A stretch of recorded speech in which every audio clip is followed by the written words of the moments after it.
È molto dura sopportare una cosa del genere. Inaspettata. Veramente triste, sì, triste, tristissimo per la famiglia, per la comunità, per tutti. Soprattutto la famiglia è quella che ne risente di più. Una grande sofferenza e qualcosa mi viene a dire disumano, perché morire in questa maniera, purtroppo schiacciato dalle macerie, è qualcosa di difficile da comprendere e capire. Il sottile filo a cui era appesa la speranza dei familiari e dei soccorritori non ha retto. La prima drammatica notizia arriva tra le 12 e le 13. I carabinieri annunciano che i sommozzatori hanno individuato i corpi di 2 dei 4 dispersi e lì, vicino ai soccorritori, ci sono la moglie, i 2 fratelli, il sindaco Martino Schiavone e il parroco di Ponte San Nicolò, don Daniele Cognolato.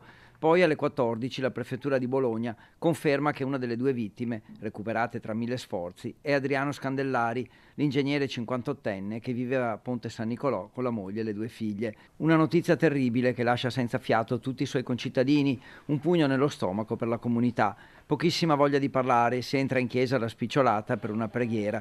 Tra loro amici di Adriano che si abbracciano ma distrutti dal dolore, non se la sentono di parlare ai nostri microfoni. Persone che vanno al lavoro al mattino e non tornano la sera, non penso sia simpatico per nessuno. Moglie, figli, comunità, ho sentito che era molto attivo anche in comunità. Adesso c'è solo da pregare per questa povera persona. Sono notizie che dispiacciono sempre, personalmente non lo conoscevo, però insomma persone vicino a me so che lo conoscevano bene e sì, insomma sono cose che non dovrebbero succedere, mi dispiace. Brutta sensazione, cosa possiamo dire? Ci dispiace tanto. La famiglia adesso si pensa a loro.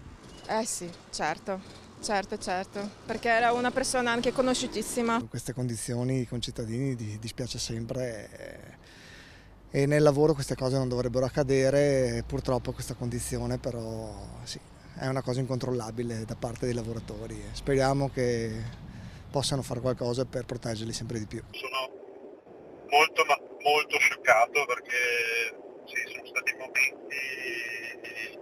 difficili. Un lavoratore energico e competente, una persona impegnata nel sociale e nella parrocchia. Lavorava all'Enel da 1993, Adriano Scandellari. Il suo ufficio era a Mestre, ma spesso era in trasferta anche all'estero per le sue qualità professionali. Il Presidente della Repubblica, Sergio Mattarella, alla fine del 2023 gli aveva consegnato il titolo di Maestro del Lavoro.